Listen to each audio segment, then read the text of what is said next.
Bien, chers habitants et habitantes du 6e arrondissement, chers gardiens et gardiens d'immeubles, chers responsables de copropriété, de syndics, soyez les bienvenus dans la salle des... C'est pas la salle des mariages, non, c'est la salle des fêtes de la mairie du 6e arrondissement, où nous sommes très heureux de vous accueillir, nombreux et nombreuses, pour un sujet qui est un sujet majeur, celui des cambriolages. Et d'ailleurs, pour ceux qui lisent Le Parisien, qui est un peu la Bible des élus, d'ailleurs je vérifierai si mes élus qui sont au premier rang l'ont bien lu ce matin, effectivement, on est parmi les arrondissements, malheureusement, qui comportent pas mal de cambriolages, et ça s'est renforcé au cours des dernières années pour des raisons que le commissaire Rémy, qui était à mes côtés, et son adjointe expliqueront dans quelques instants. Alors, je démarre cette réunion. Les trains partent en retard, les avions ne décollent plus, il arrive même que les poubelles ne soient plus vidées, mais nous avons des principes à la mairie du 6e, c'est de démarrer à l'heure les réunions. Après, on ne sait pas à quelle heure ça se terminera. L'essentiel étant que le commissaire Rémy et son adjointe soient là, ainsi que monsieur Étienne Jean-Alphonse, lui qui n'est pas en uniforme, parce qu'il est actuellement en stage de formation, il s'améliore, c'est ce que j'essaie de faire chaque jour davantage d'ailleurs, il s'améliore, et donc c'est le responsable de la police municipale du 6e arrondissement. Donc c'est un homme important, beaucoup plus important que moi, puisque moi j'essaie de faire en sorte que ça se passe pas trop mal, mais lui il distribue ce qu'on appelle vulgairement des prunes, mais il arrive que le commissaire Rémy également en donne. Alors cette réunion sera captée grâce à monsieur Rudy qui est là, ce qui permettra, et ça c'est très important, nous le faisons maintenant systématiquement, ça permet que ceux et celles qui ne peuvent pas assister à la réunion peuvent la revoir, car c'est ensuite sur le site de la mairie du 6e, et c'est donc très important. Il n'y a jamais de bonne date et il n'y a jamais de bonne heure, donc évidemment, c'est maintenant un moyen essentiel pour pouvoir diffuser l'information et relayer ce qui sera dit. Alors je vais malheureusement être obligé de vous quitter parce que je suis happé par une autre réunion, mais je vais laisser derrière moi mes élus, j'allais pas dire préférés parce que sinon j'aurais des ennuis avec les autres, mais elles vont se lever. Ce sont 3 dames qui sont là. Madame Bocan qui est chargée des affaires scolaires elle a apparemment tu connais des gens dans la salle, c'est pour ça que tu as la vue de loi, non? Ah pardon. D'accord, très bien. Affaires scolaires, jeunesse et sport. Madame Berthomier qui est en charge de l'accessibilité et de la santé, donc c'est une personne également très importante. Elle est prête à rouvrir le centre de vaccination à la mairie du 6e arrondissement. Et puis Florence Devara qui est en charge des seniors, également des conseils de quartier. J'ai mon directeur de cabinet qui est là, monsieur Godet, qui sera également là et qui restera au buffet qui a été au verre de l'amitié, qui a été dressé à votre attention. Alors je voulais, avant de céder la parole au commissaire de police, vous redire toute la considération, toute l'estime que j'avais pour J'ai également, levez-vous, docteur Lacombe, qui est conseillère d'arrondissement émérite du 6e arrondissement, qui est la figure de proue de la rue Monsieur-le-Prince. Donc je voulais dire que j'avais une considération particulière pour nos gardiens et gardiennes d'immeubles, pour nos gardiennes et gardiens d'immeubles, qui font un travail absolument remarquable. Quand on a la chance d'en avoir, mais il faut effectivement faire en sorte d'en avoir le maximum, elles font un travail extraordinaire. Elles ont été en première ligne lors de cette grève compliquée, si vous voulez. Et si on les avait pas eus, ça aurait été très difficile. Donc je voulais le signaler pour tous ceux et celles qui gèrent des immeubles, c'est très important d'avoir des gardiens. J'ai énormément de respect pour elles et elles le savent d'ailleurs. Elles savent que je les aime bien, donc même je suis donc navré de ne pas pouvoir rester, mais mes adjointes justement, vous allez donc les voir tout à l'heure et vous leur expliquerez pourquoi on doit tant les aimer. Pas les adjointes, les gardiennes. Enfin, les adjointes, en réalité, je les aime bien aussi, puisqu'elles vont s'occuper des gardiennes. Voilà, bonne soirée, et on va donc travailler ensemble pour essayer de limiter le nombre de cambriolages dans le 6e arrondissement. Monsieur le commissaire. Monsieur le maire.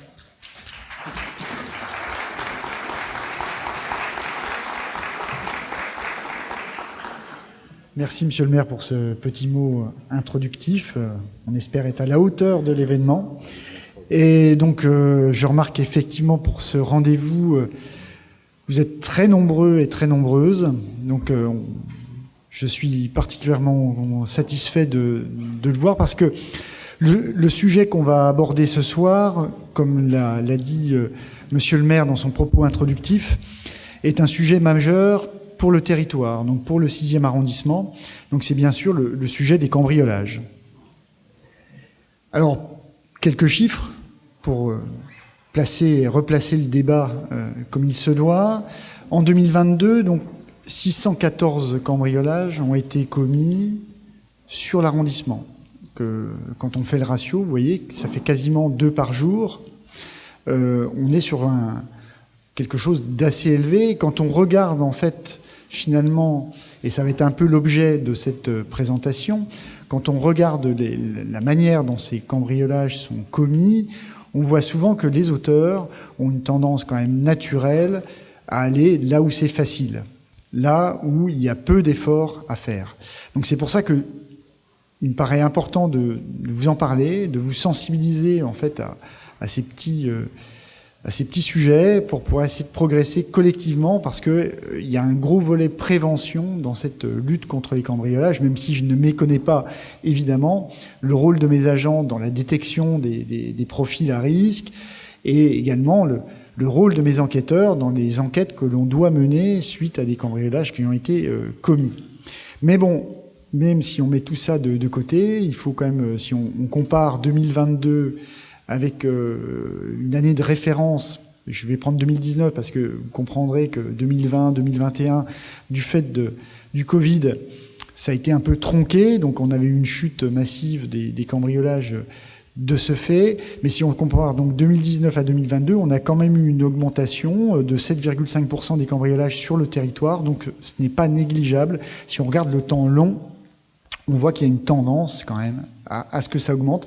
Et je pense que c'est pas quelque chose qui est gravé dans le marbre. On peut infléchir cette tendance tous ensemble par des choses quand même assez simples. Quand on regarde les modes opératoires, comme je vous le disais, qui sont utilisés par les malfaiteurs. Et donc c'est tout l'enjeu et tout l'objet de cette présentation. Coralie ? Donc, donc je vais vous présenter un peu les différents modes opératoires pour que vous voyez, on est souvent très très loin d'Arsène Lupin et des modes opératoires complexes que l'on peut donc rencontrer. Donc on va voir les modes opératoires. Je suis allé un petit peu vite, mais bon, c'est pas grave.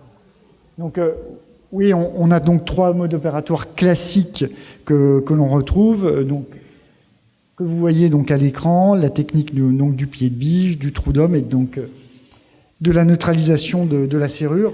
Donc on va passer par le premier.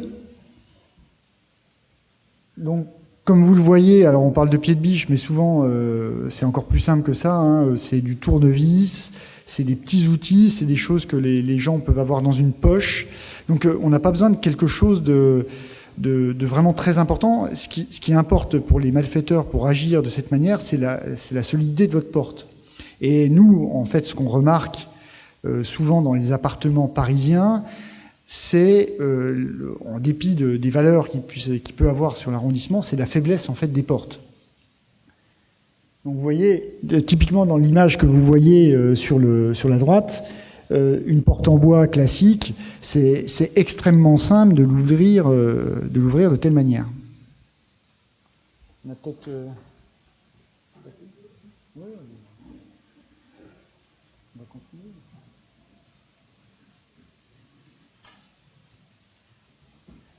Donc là, vous voyez, c'est une vraie vidéo hein, de malfaiteurs qui agissent.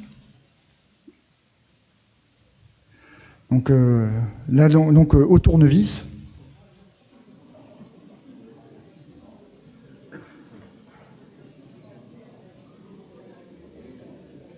Et voilà. Et ça s'ouvre. Donc là, vous voyez, clairement, ce sont des appuis. Il n'y a pas eu de grosse effraction, en fait. C'est des appuis. Comme la porte est juste verrouillée sur un point, ça permet, en fait, aux malfaiteurs, en fait, de créer un déséquilibre, en fait, avec le point de verrouillage qui est juste la porte claquée, entre guillemets, et vous permettre de rentrer très, très facilement. Donc c'est ça le... Donc vous avez même le deuxième, la relecture. Donc qu'est-ce qu'on peut vous conseiller? Comme je vous l'ai dit, là on est sur véritablement la porte. C'est ça qui compte. Il faut des portes qui soient... alors j'ai conscience, c'est une question d'investissement, un peu de moyens en fait sur la porte qu'on met, mais globalement, statistiquement, si vous avez une porte blindée avec 3 ou 5 points et également tout le cerclage qui va avec, vous avez très peu de chances de vivre une effraction par votre porte. Ou alors ce qui se passe, ce qui arrive quand même de temps en temps, c'est des gens qui vont tenter. Alors c'est désagréable, c'est-à-dire que vous allez avoir des marques sur votre porte, vous allez peut-être avoir une serrure qu'il va falloir changer ou des choses comme ça, mais les gens ne rentreront pas chez vous. Ce qui est quand même l'essentiel, parce que quand on remarque, quand on débriefe avec les gens qui viennent déposer plainte chez nous, outre l'infraction pénale qui est constatée, souvent les gens sont extrêmement perturbés par l'intrusion. Le fait qu'on rentre chez eux, qu'on fouille leur intimité, c'est ça qui les perturbe plus que l'infraction en elle-même. Donc voilà, si vous avez, on tente de rentrer chez vous, tenter, c'est pas y arriver. Donc c'est une vraie différence pour la manière dont on vit en fait cette agression dans le quotidien. Donc voilà, c'est souvent pas grand-chose, mais l'alarme, les alarmes de porte, voilà, ce qu'on vous dit, les cornières anti-infraction, voilà, c'est vraiment des choses simples. J'ai bien conscience que je vous dis pas quelque chose d'extrêmement élaboré, mais quand on regarde les effractions, comment elles sont pratiquées, on voit qu'on est sur les auteurs se servent de faiblesse, de vraies faiblesses, c'est-à-dire c'est-à-dire de portes vraiment très légères pour pouvoir rentrer à l'intérieur. Alors là, on a vu la technique de l'effraction par le pied de biche. On va voir un petit peu à côté des choses encore plus simples, mais c'est toujours la même chose qui est utilisée, c'est-à-dire une vraie fragilité en fait du système d'accès. Donc là, qu'est-ce qu'on appelle le trou d'homme? Eh ben c'est ça, c'est-à-dire que c'est vraiment la porte qui claque, donc souvent, comment font-ils? Il y a plusieurs techniques. Soit c'est à coup de pied, donc la porte est tellement fragile sur le bas de la porte qu'il y a un panneau. Vous voyez la porte parisienne un petit peu avec des panneaux en bois. Eh ben c'est très fragile à cet endroit-là. Donc en mettant des coups de pied, on fait céder cette partie et ça permet à un homme normalement constitué de pouvoir rentrer dans l'appartement par ce biais. Et également, vous avez sur des portes qui sont d'un plan et faibles, les gens se mettent dans le couloir dos à dos, c'est-à-dire l'un qui a les pieds contre un mur, il se met dos à son comparse qui va avoir les pieds sur la porte, et ils vont pousser très fort pour plier la porte en deux et la casser sous le choc. Donc il faut quand même des portes faibles, comme je vous le disais. En général, ça va être du contreplaqué, des choses comme ça, qui va éclater sous le poids. Donc vous voyez vraiment la porte de droite, c'est ça. C'est des gens qui ont vraiment appuyé avec les pieds pour pouvoir éclater la porte sous la pression en fait cumulée en général de deux auteurs qui se mettent dos à dos et qui vont pousser très fort. Donc ça va faire, vous voyez, 200-300 kilos de poussée en général quand on regarde un homme à peu près, deux hommes normaux qui additionnent leurs forces, et ça va faire éclater le bois. Donc la deuxième, celle que vous voyez sur la gauche, c'est plutôt ce que je vous disais, c'est vous voyez des portes avec des pans différents et qui va céder à coups de pied. Donc ce qui vous alerte, vous, dans vos immeubles, quelles que soient vos qualités, c'est le bruit. C'est vraiment les chocs répétés, parce que ça fait quand même du bruit. Là, évidemment, le bon réflexe, c'est d'appeler les services de police tout de suite. Si vous avez un doute, appelez. Vous avez vu des gens suspects, vous appelez. Nous, quand on a des individus suspects dans un immeuble, c'est mieux que des cambrioleurs, entre guillemets, parce qu'on sait que les faits ont déjà été commis, donc il y a une forte chance que les individus aient déjà pris la fuite. Ce qui va compliquer notre tâche pour les appréhender. Tandis que là, dernièrement, sur l'arrondissement rue du Dragon, on a eu quelqu'un qui a signalé des faits alors que mes effectifs étaient vraiment à proximité immédiate, donc en moins d'une minute, on était sur les lieux et on a interpellé trois individus en plein flagrant délit, donc de nuit, ce qui est assez rare, parce que en général, les faits se déroulent plutôt en journée, quand les gens sont au travail, c'est le moment qui est plutôt choisi, mais on en a quand même certains la nuit. Et donc, on a appréhendé donc 3 individus en plein flagrant délit, mais ça, c'est le travail de la police. Il n'a été possible et réalisable que parce que quelqu'un a été vigilant et a porté le coup de fil qui a été le coup de fil déterminant. Donc là, on en revient au même. Pour éviter ça, c'est la porte, c'est travailler sur les portes.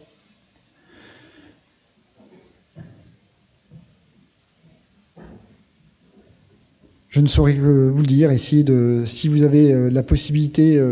pour les gens qui sont évidemment dans les locaux, qui y vivent, qui sont propriétaires, d'investir sur la qualité des portes. Pour les gardiens d'immeubles, c'est de le conseiller quand même à vos résidents, de les informer, d'essayer de faire un peu de pédagogie quand on le peut. Et puis surtout, vous, évidemment, dès que vous voyez quelqu'un de suspect, surtout, n'hésitez pas. Alors, la neutralisation des serrures, on est déjà plus sur des choses élaborées. C'est-à-dire que là, on est sur des délinquants en général qui sont passés par les premières techniques et qui, au bout d'un moment, essayent d'être plus discrets. Parce que ça, c'est une technique qui fait moins de bruit, qui permet de rentrer avec moins d'effractions. Voilà. Donc là, la première... ce sont on utilise en fait alors soit une radio, soit des morceaux de plastique. Alors moi je l'ai vu, donc je peux vous en parler. Je ne sais pas si vous voyez tous les liquides vaisselle genre Pexitron, Rainette, etc. Vous le coupez en deux dans le sens de la hauteur. Ça vous fait un plan qui est légèrement incurvé et qui est particulièrement favorable à cette technique. Alors que font donc ça, c'est une spécialité, on va dire quand même, pas stigmatiser personne, mais dans les peuples, on va dire, issus de l'Est, de l'Europe, où on a notamment des femmes qui travaillent essentiellement sur ce type de vecteurs. Elles sont souvent difficiles à détecter parce que de fait qu'elles sont des femmes, elles passent mieux, elles attirent moins l'attention, elles sont souvent bien habillées, elles portent bien, donc elles vont avoir, vous allez avoir peut-être plus de mal à les détecter. Souvent, elles travaillent en duo, donc c'est vraiment 2 femmes en général ensemble. Et donc la technique, elle, vous voyez là, par contre, c'est la sécurité de la porte. Là, si la porte est verrouillée complètement, le verrou, c'est-à-dire une fois que vous avez claqué la porte, la serrure verrouillée, elles ne peuvent pas utiliser cette technique, donc elles ne choisiront pas votre appartement. C'est simple, c'est net. Si vous avez fermé la porte, verrouillée, elles passeront, elles iront regarder, parce que ça se voit en regardant tout bêtement sur le côté, savoir si on voit le verrouille est engagé ou non. Elles le voient, même en secouant la porte, elles vont voir si les points de fixation sont bien mis ou pas, et elles vont choisir le bon appartement, c'est-à-dire la personne qui est allée un peu vite, qui a voulu gagner du temps et ne pas verrouiller et juste claquer sa porte. Donc c'est vraiment la personne qui va faire d'elle-même une potentielle victime ou pas. C'est vraiment un choix, il faut fermer sa porte derrière soi. C'est clair et net. Si vous le faites, ce type de voleur qui ne travaille que comme ça quasiment, passera à un autre endroit. Là, par contre, on parle, vous voyez, le casse-cylindre, c'est autre chose. Donc là, encore sur le 6e, il y a donc 2 semaines, on a interpellé un individu qui travaillait, c'était dans le secteur d'Odéon aussi, si je ne m'abuse. On a donc un individu qui a été interpellé, qui arrachait donc les cylindres comme ceci. Un spécialiste vraiment du cambriolage, un monsieur qui a fait ça toute sa vie. Donc là, on était vraiment dans le cadre également d'un spécialiste. Là encore, c'est un appel d'un riverain vigilant et concerné qui a permis l'interpellation de cet individu. Là, encore une fois, sur les 2 affaires que je vous ai données, la police, c'est elle qui fait le boulot à la fin, mais 90% du travail a été fait, c'est la personne qui prévient. C'est ça qu'il faut avoir en tête. Si on n'est pas prévenu, il y a toutes les chances pour que ça passe à côté. Et le dernier, donc là, c'est vraiment pour les artistes, c'est le crochetage de serrure. Donc là, il y a les techniques, le parapluie, comme on appelle dans le jargon chez nous. Donc c'est des gens qui vont travailler sur les serrures. Donc là, on est vraiment sur des gens qui sont très rodés. Alors en général, ils travaillent sur des serrures particulières, sur des types de serrures qu'ils maîtrisent, avec une technique qu'ils ont réussi à mettre au point au fil des années. Donc là, c'est le cas d'espèce, mais il y a moins de 100 faits sur tout Paris, sur toute une année. Donc on est quand même maintenant sur des faits qui sont relativement résiduels. La grande majorité des faits, ce sont quand même essentiellement des effractions au trou d'homme et au pied de biche. Déjà, là, comme je vous disais, la radio, c'est déjà beaucoup moins, utilisé, et l'extraction des cylindres et le crochetage, ça l'est encore moins. Peut-être. Vous n'avez pas une vidéo, c'est ça? Elle ne veut pas? Si. Alors là, vous allez voir ce que c'est qu'une porte qui est mal fermée aussi. Hein. Comment on peut travailler ça avec encore plus de facilité? Non. Et vous allez voir, elle est juste claquée. C'est ça le problème.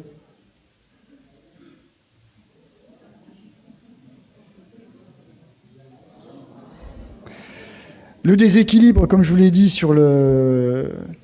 Alors j'ai fait le choix effectivement de vous montrer ces vidéos parce que je voulais, alors pas vous choquer, mais vous montrer en fait avec quelle facilité, quand on prenait pas les précautions, une porte pouvait s'ouvrir. C'est-à-dire que, en fait, quand elle n'est verrouillée qu'au milieu, c'est la technique du levier. Quand vous appuyez très fort sur le bas de la porte, ben vous créez un espace. Vous créez un espace. Et donc cet espace peut être utilisé par les malfaiteurs qui vont commencer à se mettre entre les deux. Vous avez vu comme l'a fait l'individu, il a mis son corps, il a réussi à placer son corps entre les deux, et le copain, il est allé mettre tout son poids sur le haut, et ce déséquilibre, ce léger déséquilibre que vous faites sur le système juste de fermeture qui n'a pas été actionné complètement, fait que, in fine, vous arrivez à ouvrir la porte.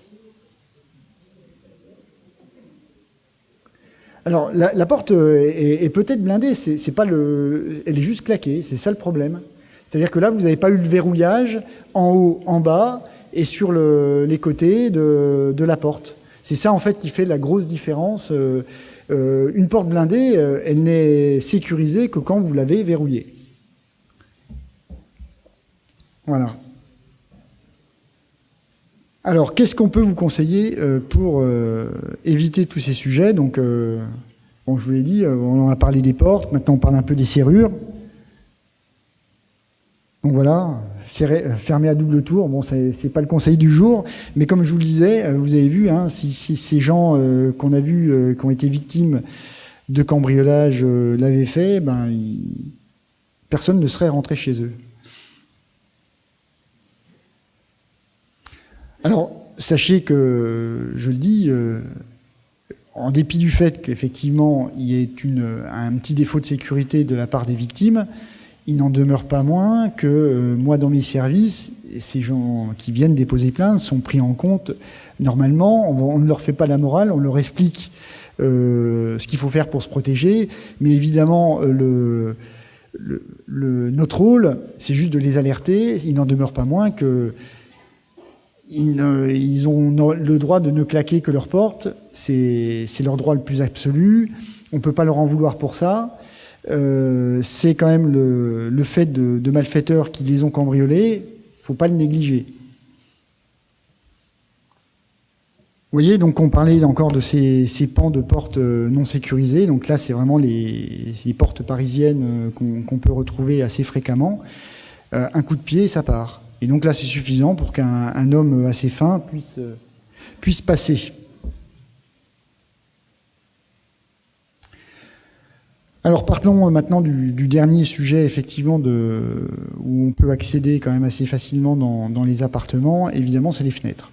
Donc, évidemment, autant les verrouiller, la fermeture, effectivement, je pense qu'on va en parler aussi, les volets, notamment, quand on peut partir, c'est quand même pas plus mal. Et puis, d'avoir des vrais systèmes de fermeture qui soient dignes de ce nom. Alors, quand on peut mettre des barreaux, effectivement, c'est pas toujours très, très heureux, mais évidemment, c'est la meilleure des sécurités.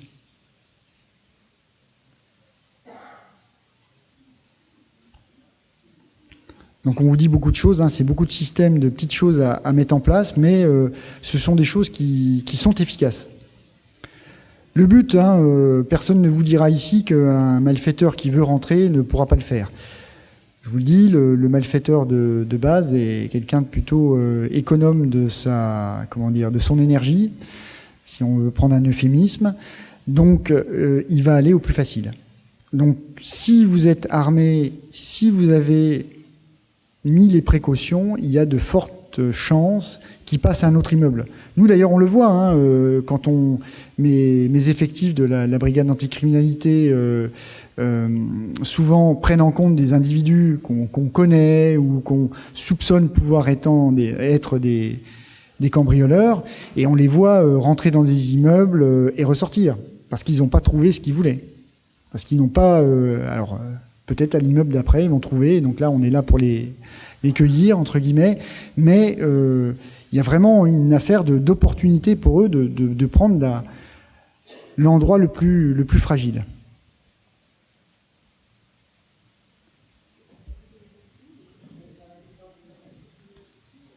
Alors on va finir, puis après je vous laisserai la parole. Ne vous inquiétez pas. Alors on a plein de conseils, vous savez, pour les absences, etc. On a plein de conseils à vous donner. Donc effectivement, comme on l'a dit, faut verrouiller les portes. Les systèmes d'alarme, si vous en avez un, c'est très efficace. Il suffit qu'il y ait une alarme sonore, ça met en fuite les gens. Dès qu'il y a quelque chose qui les perturbe, en général, ils partent parce que ils ne prennent pas le risque. Un cambriolage, c'est très court. Il ne faut pas avoir aussi cette image d'Épinal d'un cambriolage qui va s'éterniser. Ils savent où aller, en général, et c'est 1 à 2 minutes maximum. Donc ça va très vite. Donc du coup, s'il y a quelque chose qui les perturbe, quelque chose qui ne se déroule pas comme ils le souhaitaient, eh ben ils vont prendre la fuite. Donc effectivement, essayer de dissimuler au maximum ces objets de valeur. Alors le sujet des clés, effectivement, les paillassons, notamment un sujet aussi, c'est les boîtes aux lettres. Alors ne laissez jamais des clés dans votre boîte aux lettres. Il y a des gens, alors c'est résiduel, mais il y en a qui ne travaillent que comme ça. C'est-à-dire qu'ils rentrent dans l'immeuble, ils cassent toutes les boîtes aux lettres, et quand ils ont la chance d'avoir une clé dedans, ils regardent le numéro de l'appartement, ils y vont directement et c'est très pratique. Donc voilà, pensez-y.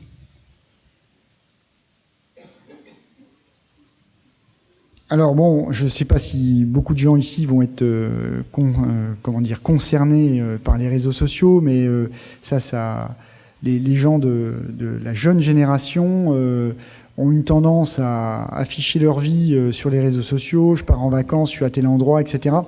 Et il est vrai que quand c'est des gens qui ont déjà dit où ils habitaient, et ils créent en fait une vulnérabilité, parce que les gens, le cambrioleur, donc on a connu des gens, des équipes, notamment sur le 5 et le 6, qui travaillaient comme ça, c'est-à-dire qui ont fracturé des gens qui sont des influenceurs ou des gens qui sont très présents donc sur les réseaux sociaux, et donc qui disent je suis à Londres ce week-end, donc pour les cambrioleurs c'est le week-end où on va aller à l'appartement pour le cambrioler, on sait qu'il n'y a personne dedans et que ça va être tranquille.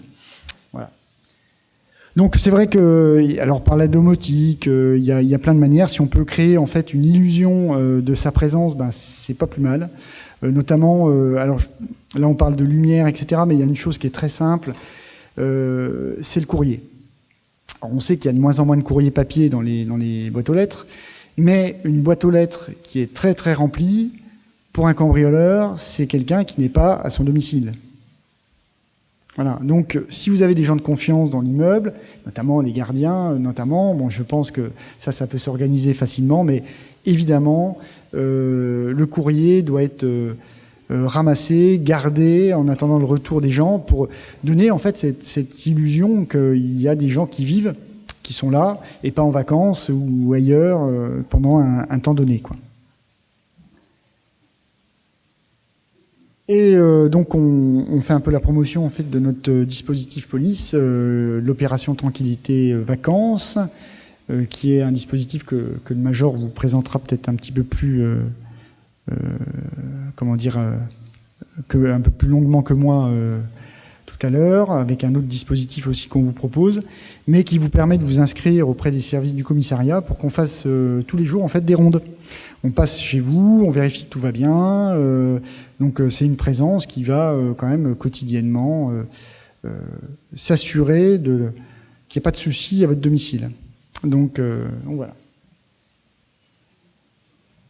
Alors voilà un hall d'immeuble qu'on dirait pas très sécurisé. Et comment on fait, nous, ce qu'on propose, entre guillemets, pour le sécuriser, eh bien c'est tout ça. Donc la vidéoprotection, alors elle peut dissuader déjà un petit peu. Surtout, elle permet également aux enquêteurs de recueillir des éléments qui sont très très utiles aux enquêtes, c'est-à-dire au moins des fois, parce que même si les gens se dissimulent leur visage, parce qu'ils savent qu'il y a une caméra, on voit leur tenue vestimentaire. Comme on voit leur tenue vestimentaire, ça nous permet après d'exploiter le plan de vidéoprotection de la ville de Paris, et par rapport, vu qu'on a un horodatage et une tenue vestimentaire, de retrouver les individus dehors sur la voie publique.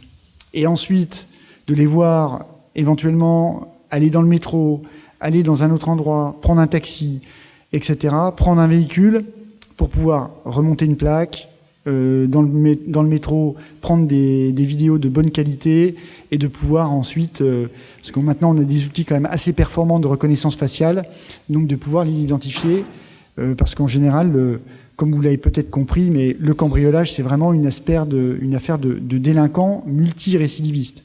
On ne fait pas un cambriolage une fois, c'est des gens, une fois qu'ils en ont fait, ils recontinuent, toujours.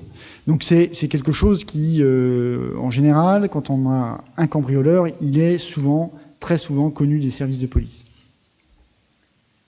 Donc voilà, alors moi je vous conseille, pour les halls, vraiment la fermeture par clé.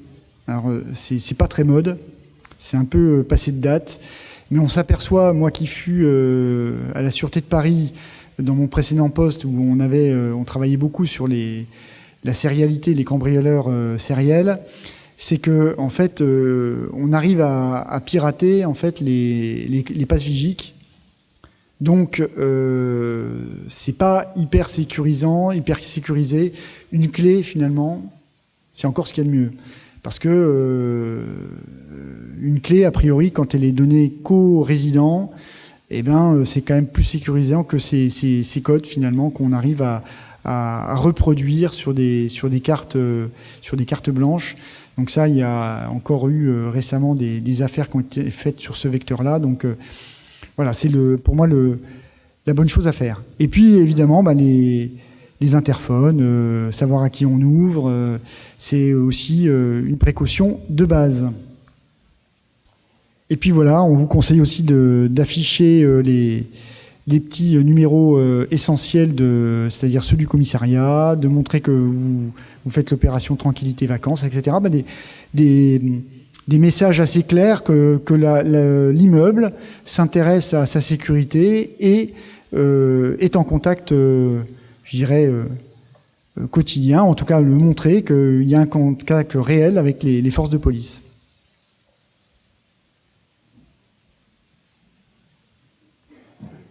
Alors là, on voit encore, vous voyez, un petit hall qui est mal sécurisé. Vous voyez, on rentre facilement. Hein, ça pourrait être dans un immeuble du 6e. Hein, c'est joli, c'est un bel endroit, mais une porte qui n'est pas du tout adaptée.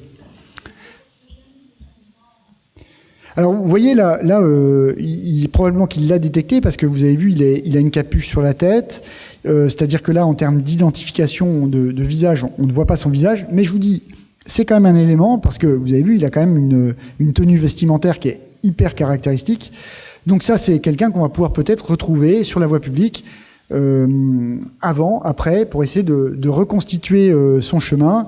Et moi, j'ai des enquêteurs qui sont très rompus à cet exercice pour vous dire, moi, sur le nombre d'affaires, on a réussi au départ d'une infraction, à amener le malfaiteur du point de commission des faits jusqu'à son domicile. Vraiment à l'immeuble. Donc c'est tout à fait quelque chose qu'on peut faire quand on a... mais il faut qu'on ait la vidéo. Si on n'a pas la vidéo, c'est terminé. Après, il peut y avoir des empreintes, il peut y avoir de la génétique, il peut y avoir autre chose.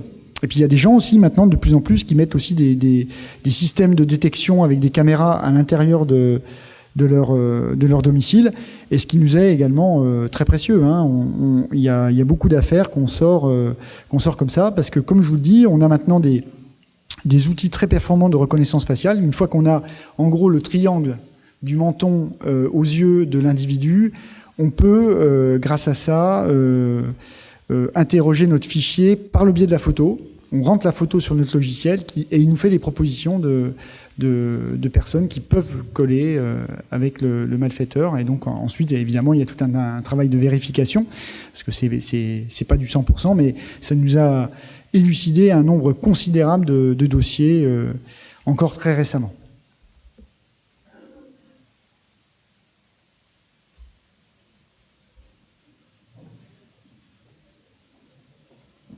Donc, encore des évidences, mais que ça va sans le dire, mais ça va mieux en le disant, comme on dit. Être vigilant à qui on laisse rentrer. Donc là, c'est vraiment quelque chose pour toute l'Assemblée. Hein, très souvent, les gens attendent qu'il y ait quelqu'un qui rentre dans l'immeuble et se faufile derrière. Donc, confronter quelqu'un... en général, souvent, c'est suffisant presque pour le faire fuir. Alors, vous avez peut-être essuyé certains mots, mais c'est avec OTS à la fin, mais c'est mieux que des mots MAUX derrière. Souvent, donc, ça va mettre l'individu voit qu'il a été détecté, voit qu'il y a un souci, donc il prend la fuite. Donc c'est comme les codes d'accès, on vous en parle, hein, mais c'est quelque chose, si vous utilisez faut les changer régulièrement, évidemment, parce que beaucoup de gens, ce que je vous conseille pas aussi, c'est de donner les codes d'accès au livreur. Vaut mieux aller chercher, faire l'effort de descendre de chez soi, et oui... C'est un petit effort, mais sinon, ça veut dire que des gens vous l'avez donné et peut-être qu'ils peuvent les stocker et peut-être revendre l'information comme quoi le code de l'immeuble, c'est telle chose, on ne sait pas à qui on les donne. Donc, est-ce que ça peut être exploité derrière ? C'est un sujet. En tout cas, on retrouve des gens qui, effectivement, sont des titulaires de codes d'accès d'immeuble. On a des listes, on interpelle des cambrioleurs et on les voit qu'ils avaient les codes d'accès, une adresse et un code d'accès. Comment l'ont-ils eu ? Difficile de savoir, mais ça peut être un des vecteurs. Donc voilà. Voilà, c'est vrai qu'on a certaines personnes qui mettaient des marques sur les portes, etc. Donc voilà, si vous voulez remarquer toute marque suspecte, évidemment, il faut les faire disparaître. Donc on parle de détecteurs de mouvement pour l'éclairage. C'est vrai que c'est pas mal parce que du coup, ça met en insécurité les gens. Les malfaiteurs, ils rentrent, s'ils veulent rentrer un peu en soirée, etc. Le fait de détecter qu'il y a un mouvement une lumière qui se fasse jour à leur mouvement, ça les met en insécurité. Donc tout ça, de toute manière, ce sont des petites choses à faire. Il n'y aura jamais du 100%, mais qui vont vous aider à vous protéger.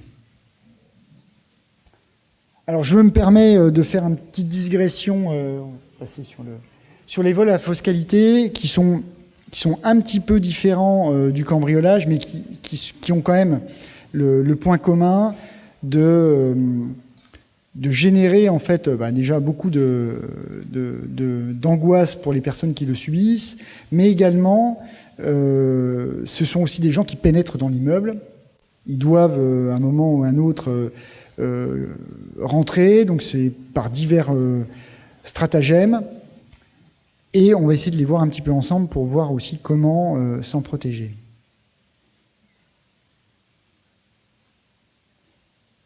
Donc évidemment, on n'ouvre pas à n'importe qui. Si on peut avoir, on parle de l'entrebailleur, du visiophone, etc. C'est pas plus mal.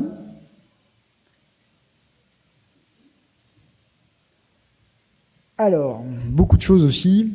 C'est que effectivement, on vous conseille déjà de vérifier à qui vous parlez.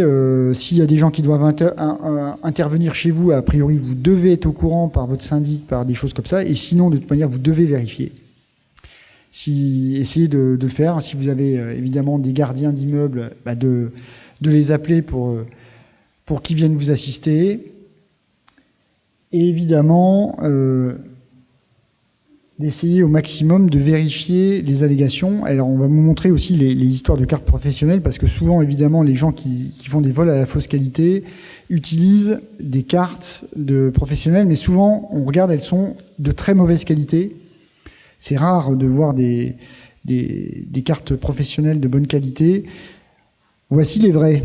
Donc, on essaiera de... C'est ça ça ressemble à ça.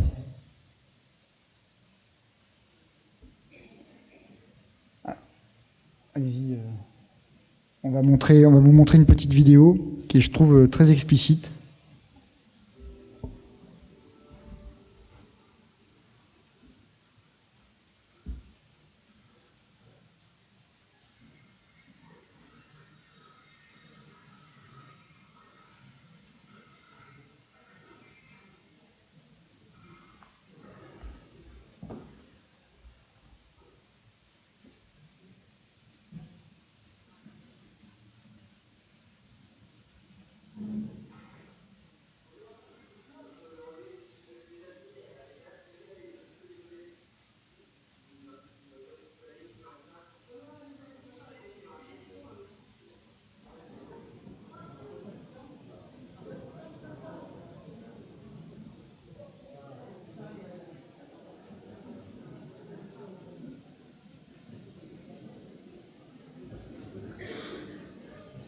Et voilà.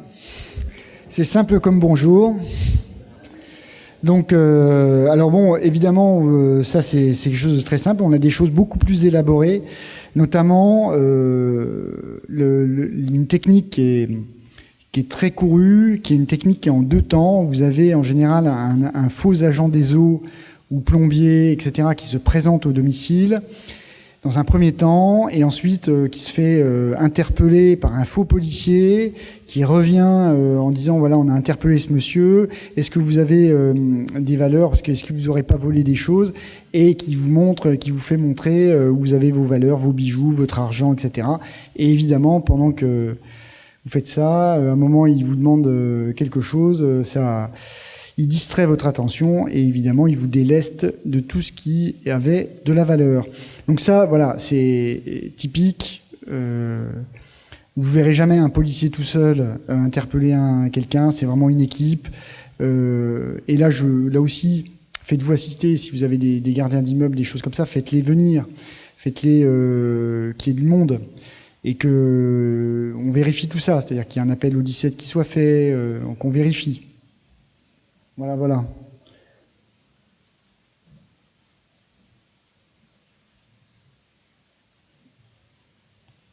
Voilà, donc on vous disait le 17, hein, on parle du 114, c'est encore assez confidentiel, mais bon, le 17 c'est bien.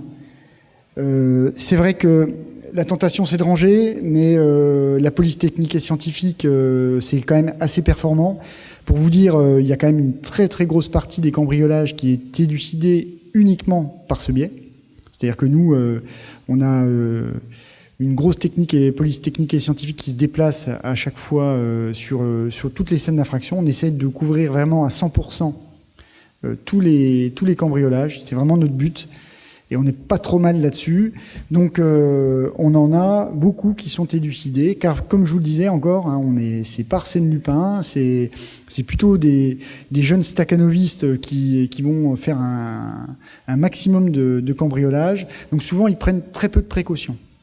Donc, on a des empreintes, on a des empreintes génétiques, et on a aussi des empreintes vidéo, hein, comme je vous le disais tout à l'heure. Donc, il faut bien faire l'inventaire, parce que, évidemment, plus votre inventaire est exhaustif, si à un moment on interpelle quelqu'un et qu'on essaie de savoir d'où ça vient, et bien, quelquefois, ça nous permet, par le biais de l'inventaire, de retrouver, quand on interpelle quelqu'un, mettons des collègues sur le 17e qui interpellent, ou le 12e qui interpelle un individu avec des bijoux, on se dit que c'est pas à lui, mais on sait pas d'où ça vient. Donc, évidemment, plus l'inventaire est exhaustif, avec des détails, des choses comme ça, voire des photos. Si vous les avez à votre poignet ou des choses comme ça, on fait une petite découpe, on prend la photo, on la donne aux enquêteurs et nous, on l'annexe dans notre procès-verbal ça nous permet après d'avoir une vraie possibilité d'identification précise. Et évidemment, pour qu'on soit au courant, il faut déposer plainte, donc ça va sans le dire, et effectivement, il faut le faire aussi. Donc là, il y a des dispositifs quand même très élaborés. Alors pour les cambriolages, il y a des pré-plaintes en ligne, mais je vous conseille vraiment vivement de venir au plus tôt, de signaler tout de suite les faits au 17 pour qu'il y ait un déplacement qui soit fait de la PTS tout de suite. Ça, c'est l'essentiel pour pouvoir figer les lieux et éventuellement récupérer des empreintes, des éléments techniques, et ensuite de déposer plainte. Donc effectivement, après, si vous voulez faire une PPEL, c'est encore envisageable. Nous, on vérifiera bien que les constatations ont été faites. Et sinon, il y a quelque chose qui marche très bien, qui s'appelle Police Rendez-vous. Donc, vous tapez Police Rendez-vous sur Internet et ça vous prépare, ça vous propose des créneaux. Vous choisissez votre commissariat et ça vous propose des créneaux directement sur Internet. Vous le choisissez, vous validez. Et directement, vous attendrez pas, il y a un créneau qui vous sera alloué directement au commissariat concerné.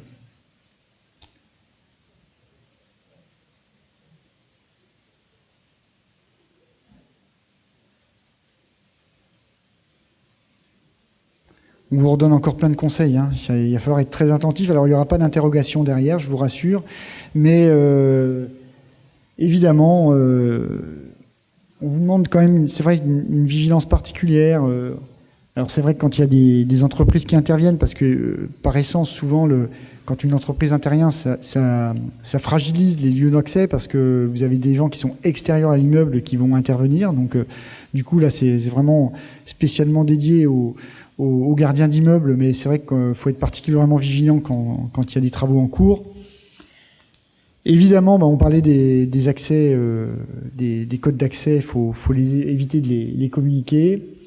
Alors on parlait des outils et des échelles parce que, comme je vous disais, là vous le voyez, là faut pas les laisser traîner parce que on s'aperçoit que très souvent, comme je vous le disais, on a affaire à des opportunistes. Donc ils voient une échelle, ils la posent et ils montent. Ils voient une poubelle qui est pas trop sortie, il y a un accès qui est possible, ils vont monter sur la poubelle et voilà, tout est lié en fait à ça. S'il y a des outils qui traînent, ils vont peut-être les utiliser pour casser une vitre. Voilà, c'est un peu l'idée.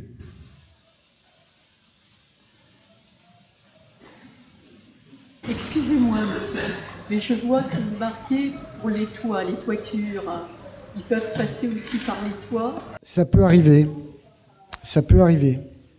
C'est pas la majorité des cas, mais ça peut arriver effectivement que des gens. Nous, on est très vigilants à ça. Souvent, on est appelé pour des jeunes qui sont sur les toits. C'est très fréquent parce qu'il y a des endroits qui sont, faut le dire, magnifiques et les jeunes gens ont envie d'être sur les toits pour profiter d'une vue parisienne. Mais c'est pour ça que nous, on est très vigilants. Dès qu'on a des appels comme ça, on se dit ça peut être également pas des jeunes gens qui veulent profiter d'une vue spectaculaire, mais des cambrioleurs en puissance. Donc évidemment, ça peut être un...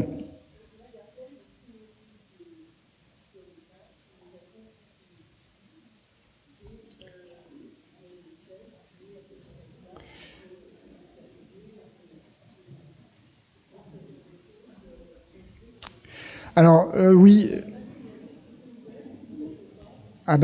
donc c'est un point de vulnérabilité qu'il faudrait essayer de travailler peut-être avec une sécurité, puis aussi non mais c'est sécuriser l'accès. C'est-à-dire qu'à un moment de réfléchir avec la copropriété pour engager peut-être quelque chose pour que ce soit, si c'est vraiment pour des travaux et c'est pas quelque chose qui est lié à la sécurité. On n'entend pas vos questions, madame, en fait. Donc, alors, en fait, on vous donnera madame... la parole après. On va finir et après, on vous donnera la parole, madame, parce que on n'entend pas vos questions, en fait. La salle n'entend pas vos questions, merci. On va laisser finir le commissaire. Ok. Et puis, donc on vous parle de... Vous allez peut-être venir, Morgane ? Je vais laisser la parole à la grande chef de l'OTV. C'est elle qui s'en occupe... je dirais au quotidien dès qu'il y a des périodes de vacances. Donc je vais lui laisser la parole donc, au major Morgane Vigneron, qui est la chef de la mission prévention, contact et écoute du commissariat des 5e et 6e arrondissements. Bonsoir à tous. Donc effectivement, je vais vous présenter brièvement en quoi consiste en fait l'opération Tranquillité Vacances. C'est une opération qui existe déjà depuis des années. Elle a le mérite d'exister, donc il ne faut pas hésiter à s'inscrire. C'est un service qui est gratuit. Qui consiste en quoi ? Eh bien, ce sont des passages qui sont opérés par des policiers ou en tenue ou en civil. On passe une fois par jour au domicile, donc résidence principale des personnes qui s'inscrivent, pour vérifier au niveau des accès qu'il n'y a pas eu de tentative d'intrusion. On vérifie s'il n'y a pas des traces de pesée. On vérifie aussi au niveau des boîtes aux lettres si tout est normal. Et on vous prévient si cela est nécessaire. On vous prévient, vous, et aussi les personnes, parce que en vous inscrivant, vous devez laisser absolument les coordonnées de personnes qui sont joignables. Ça, c'est impératif, de personnes qui sont capables d'intervenir rapidement pour faire le nécessaire et remettre votre accès en sécurité, du moins la porte d'entrée de votre domicile en sécurité. Voilà, donc c'est gratuit. Alors vous voyez, comme c'est indiqué, il faut s'inscrire au minimum 3 jours avant l'absence pour une période minimum de 48 heures. C'est possible de s'inscrire toute l'année. Voilà. Et donc vous pouvez vous inscrire soit directement au commissariat, en présentant un justificatif de domicile, une pièce d'identité et en précisant bien vos périodes d'absence.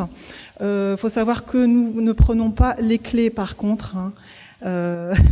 Notre travail consiste uniquement à aller jusqu'à la porte de votre domicile. On vérifie aussi les fenêtres, surtout pour les domiciles qui sont au niveau des rez-de-chaussée, pour vérifier que tout est normal. D'accord ? Alors, donc vous pouvez vous inscrire soit au commissariat directement ou en allant sur servicepublic.fr, vous inscrire directement. Voilà, on coordonne l'opération et on vous contacte si jamais il y a un souci. Parfois, les personnes tiennent à s'inscrire absolument, mais il s'avère que, par exemple, l'immeuble est équipé d'interphones. On ne peut pas prendre les inscriptions, par exemple, dans ces cas précis. Pourquoi ? Parce que les passages sont opérés aussi bien de jour comme de nuit.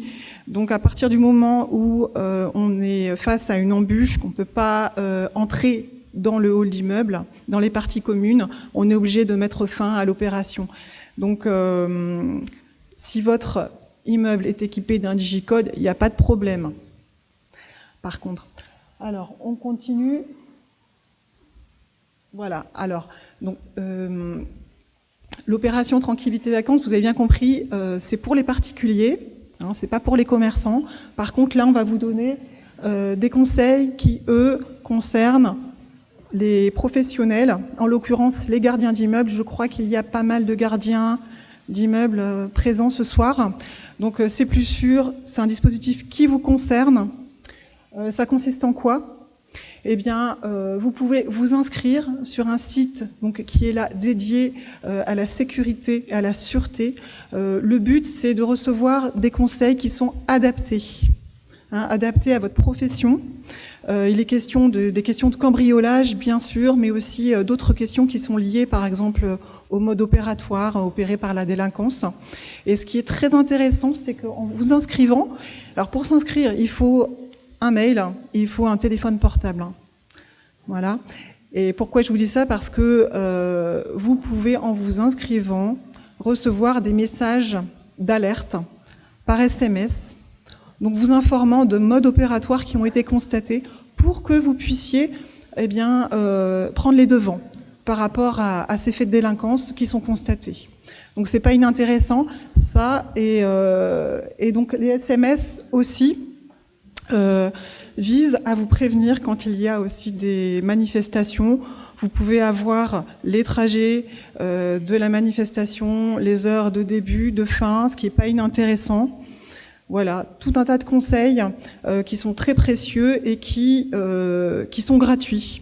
Donc il ne faut pas hésiter à s'inscrire. Vous pouvez vous inscrire directement en vous connectant donc sur le site C'est plus sûr. Alors, vous avez pu constater tout à l'heure que de la documentation avait été laissée à votre disposition à l'entrée de cette salle. On avait laissé d'ailleurs des fiches de préinscription assez plus sûres. Alors, il y a deux options pour ceux qui tiennent à s'inscrire. Vous vous connectez sur le site ou alors ce soir, vous remplissez cette fiche et vous nous la remettez. Et si vous utilisez la fiche, bien sûr, c'est la MPC qui, donc notre unité chargée de prévention, qui effectuera l'inscription pour vous. Voilà. Donc je ne sais pas si vous avez des questions.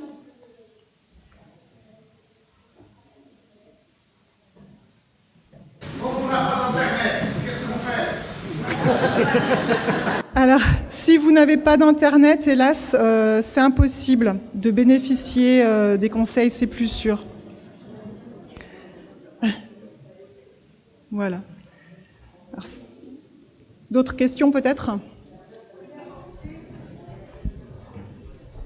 Bonsoir, je voulais juste apporter une petite précision. Moi, j'ai été cambriolée il y a longtemps et le serrurier m'avait dit il faut avoir des serrures différentes qui ne s'ouvrent pas de la même manière avec des clés qui ne sont pas les mêmes parce que ça demande beaucoup plus de temps à ouvrir que quand on a les mêmes clés.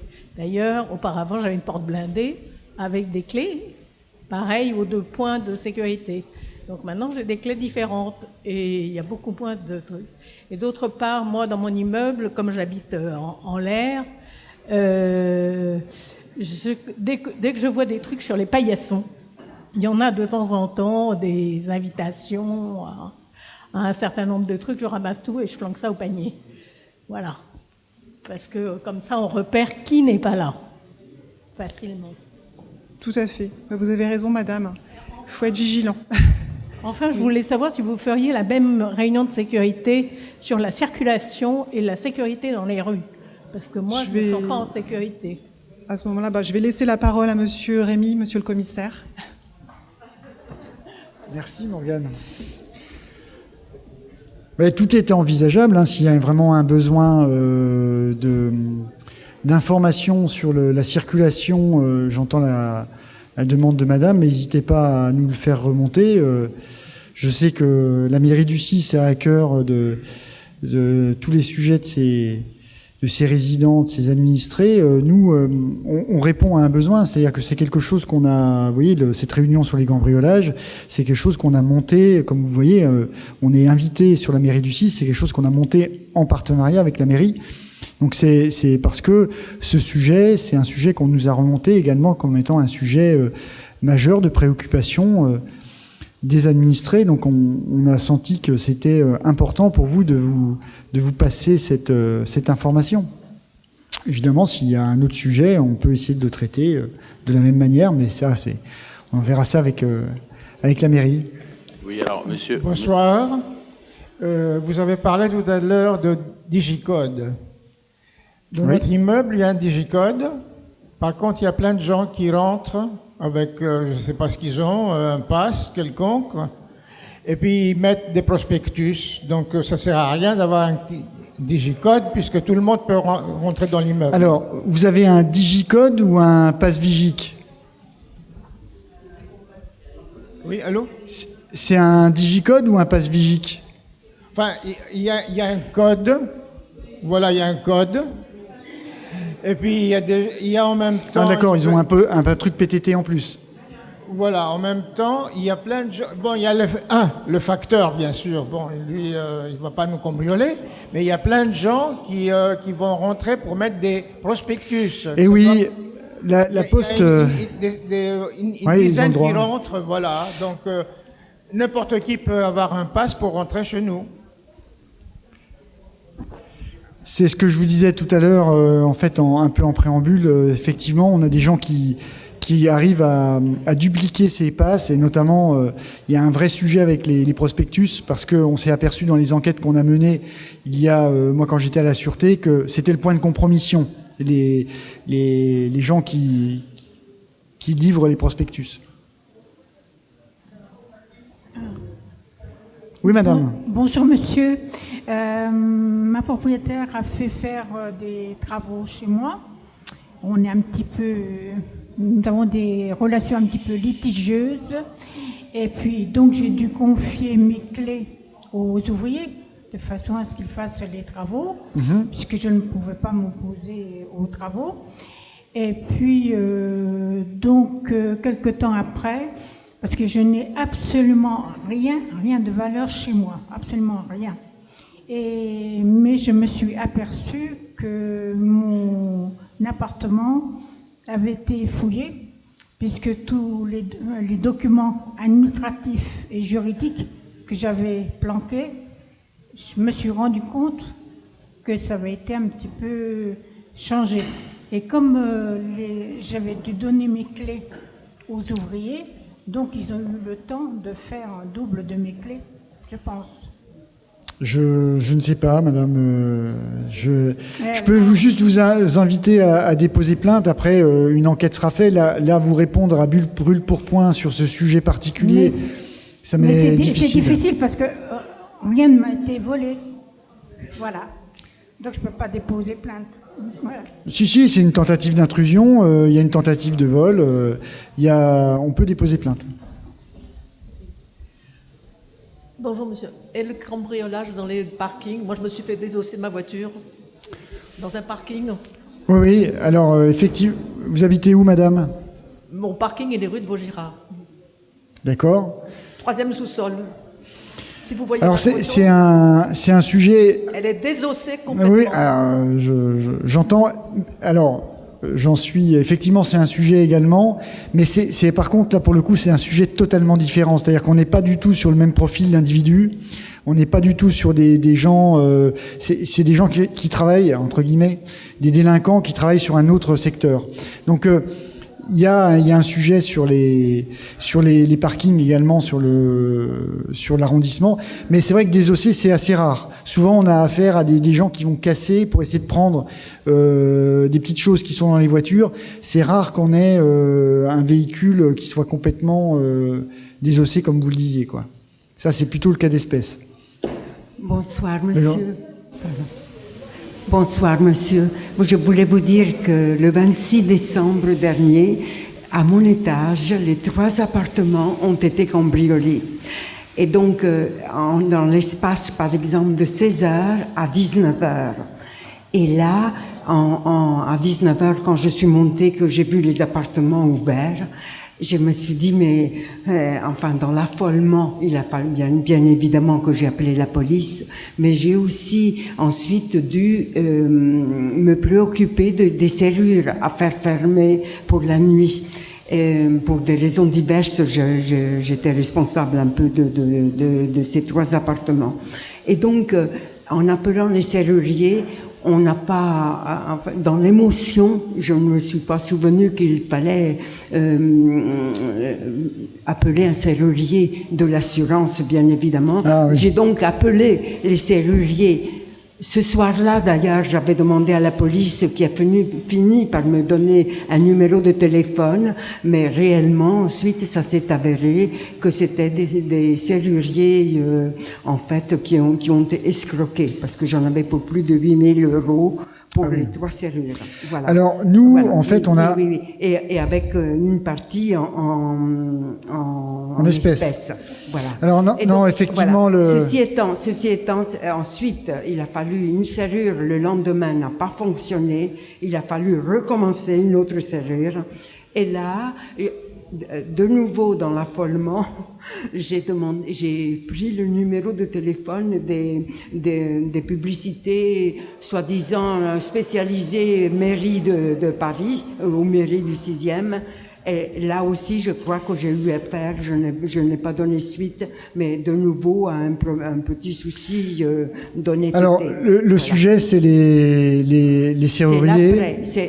Oui, non, mais alors, voilà. Je vais répondre à votre question. Oui. Donc, les serruriers, nous, effectivement, on a eu, on ne donne plus de numéro parce que on nous a taxé. Il y a eu des sujets tout bêtement de contrats, de favoritisme, de choses comme ça. Donc du coup, nous on a un numéro, il y a un numéro effectivement global qu'on donne, qui est une espèce de plateforme qu'on peut communiquer aux particuliers.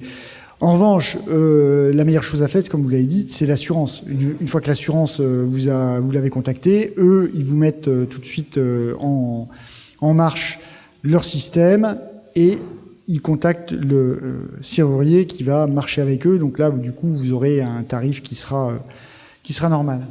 Voilà. Oui. Bonsoir. Concernant les stratégies que la police peut utiliser, est-ce que quand vous avez ciblé, repéré des individus douteux ou donc vous pensez qu'ils ont participé à un cambriolage, est-ce que vous pouvez attendre avant de les arrêter pour pouvoir suivre leur trajet et prendre d'autres personnes qui pourraient appartenir à leur j'allais dire fraternité, non, à leur confrérie. Voilà, merci. Alors, ce qu'il faut que vous sachiez, il y a effectivement des communautés qui travaillent effectivement véritablement comme oui, on va parler de réseaux, de choses comme ça, mais très souvent, on est quand même sur des choses beaucoup plus terre à terre, donc ce qu'on appelle des équipes à tiroirs, c'est-à-dire des groupes qui sont un peu interchangeables, qui vont faire des cambriolages, des suites de cambriolages, donc beaucoup de mineurs qui font beaucoup de mal comme ça.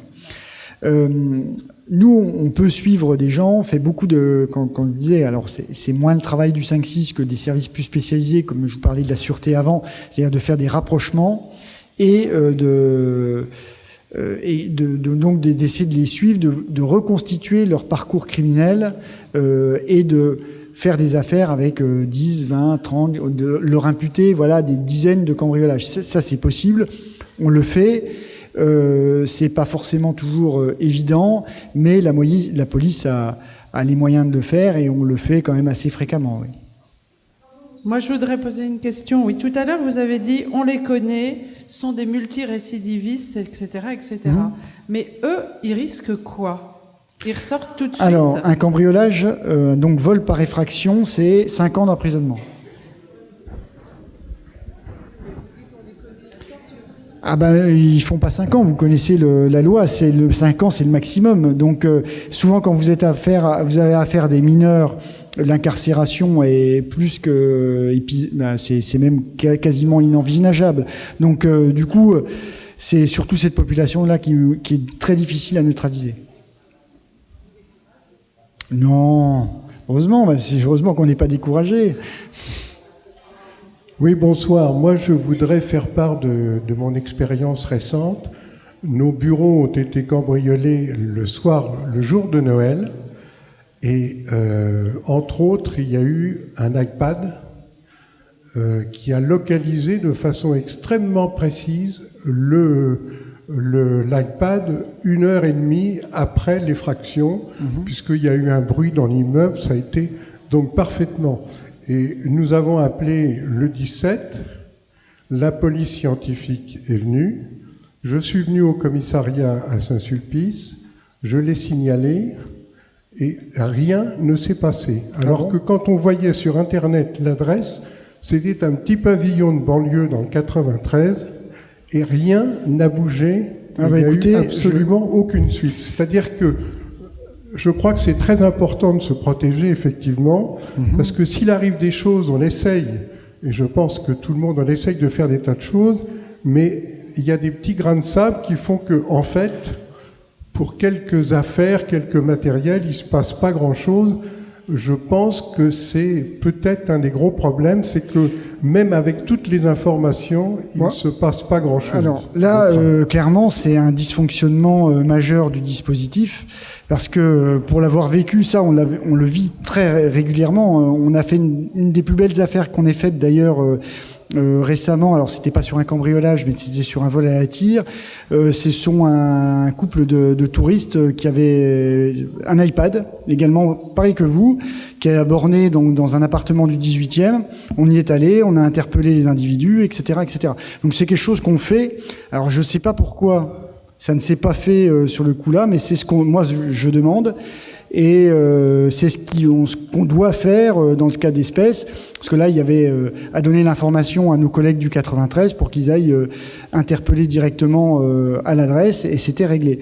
C'est un dysfonctionnement, j'en suis bien navré, mais c'est pas ce qu'on souhaite. Et évidemment, quand on a une piste comme ça, surtout très vite après les faits, c'est ça qu'on doit faire. Et normalement, c'est ce qu'on fait. Donc, je suis bien désolé que ça ne soit pas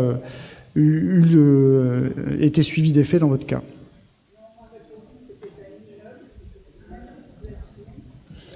Bonsoir à tous.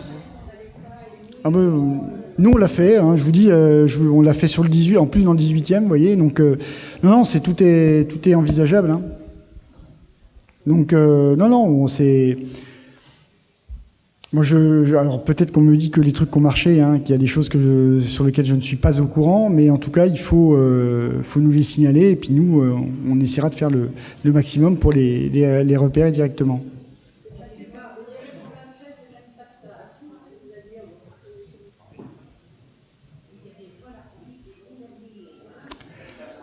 Alors là, il y a un sujet sur les durées d'intervention qui sont liées à la plateforme. Alors, quelquefois, ça marche très bien, des fois moins, parce que vous passez par la plateforme des appels urgents qui, après, rebascule à la salle parisienne, qui rebascule sur le 5-6. Donc, ça fait quand même beaucoup d'interlocuteurs. Normalement, ça doit aller vite, mais c'est des choses, de toute manière, dès que vous êtes dans des choses assez complexes comme ça, des organisations qui sont, parce que la préfecture de police, c'est quand même l'ADESPAP, ma direction, c'est 20 000 agents, donc ça reste compliqué, et donc il peut y avoir des petites difficultés, mais pas toujours. Merci, monsieur le commissaire. On va prendre encore 2 questions, s'il vous plaît. Oui. Johan, on va prendre 2 questions, après on va arrêter nos travaux. On partagera ensemble le verre de l'amitié dans la salle François Collet, juste à côté, quand on aura fini. Donc encore 2 questions, s'il vous plaît. Bonsoir à tous. Je voulais simplement prévenir si on a des gardiens ici, comme des propriétaires et des locataires dans la résidence. Moi, je suis gardien d'une grande résidence, Paris 6. Donc souvent, il y a des personnes qui ont dans la résidence pour couler des prospectus avec un numéro de téléphone pour appeler le serrurier ou un plombier. Il faut faire très attention parce que ça peut se produire vraiment des grands accidents par la suite. Et on a eu le tour dans cette résidence à plusieurs reprises. Nous, on décolle à chaque fois ces étiquettes-là. Donc, on fait un peu bras de fer avec eux parce que ils insistent pour rentrer, mais je sais pas comment. En tout cas, vous faites ce qu'il faut, monsieur. C'est-à-dire que c'est ça. C'est-à-dire que quand vous les voyez, il faut les enlever. C'est des choses qu'il faut. Faut faire ce que vous faites. Et je pense que vous évitez beaucoup de sujets, de soucis à vos résidents. Bonsoir. Je suis gardienne d'immeuble aussi. C'est comme monsieur a dit, on a surtout des personnages avec des fausses pubs et qui s'introduisent dans l'immeuble et qui vont à tous les étages. Alors, pour tous les gardiens et gardiennes, faites très attention parce qu'ils repèrent les appartements vides et après ils ont un système très bien rodé. C'est noté avec une craie sur le mur de l'immeuble quel étage il n'y a personne. Et après, ils viennent pour cambrioler. La semaine dernière, j'ai appelé le commissariat de police qui sont venus tout de suite après, pour leur faire le signalement de ces personnages. Ils étaient 3. C'était où? Quelle adresse? À 115 rue Notre-Dame-des-Champs, Paris 6e. Okay. Voilà. Il faut faire très attention à ces individus. Écoutez, oui, merci madame, c'est exactement ça. Vous avez fait ce qu'il fallait là aussi. C'est plutôt très positif, c'est exactement ça. Et ces signes, effacez-les. Dès que vous pouvez, faut effacer ces signes pour continuer à ce que l'immeuble soit protégé. Voilà. Je voulais apporter une petite précision, rebondir sur les autocollants et tous les petits prospectus que l'on voit. Je suis allé sur Internet pour faire voir le numéro à quoi ça correspondait, rechercher l'entreprise. Et quand on a l'entreprise, je suis allé voir aussi sur des sites de sociétés.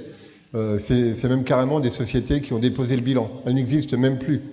Donc il faut vraiment jamais appeler ces numéros qui sont ni sur les petits autocollants, ni sur les petits cartons, les petites cartonnettes qui sont mises dans les boîtes aux lettres. Merci. Bon. On se verra juste après. Alors, merci beaucoup, monsieur le commissaire. Merci pour vos équipes. Je voulais également remercier monsieur Jean-Alphonse, qui est le responsable chef de la police municipale du 6e arrondissement de Paris, puis remercier Guillaume Godet qui a mis en place cette réunion.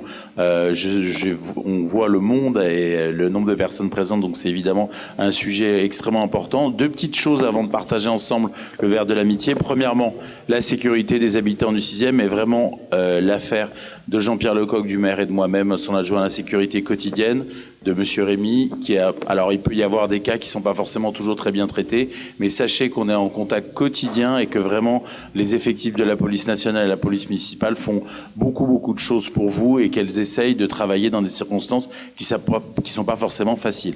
Le deuxième point, c'est, je voulais simplement indiquer, parce qu'on a eu des remontées, ça n'a rien à voir avec les cambriolages, mais on a eu des remontées, sachant qu'on est tous peinés de revoir des enfants mendier dans la rue. Je pense que vous les avez un certain nombre vus. Sachez que c'est un point qu'on est en train de traiter autant que possible, notamment avec la police municipale, avec la police nationale, et on fait déjà un travail là-dessus pour essayer de se faire cesser ces situations qui sont particulièrement pénibles pour nous et d'un point de vue même humain.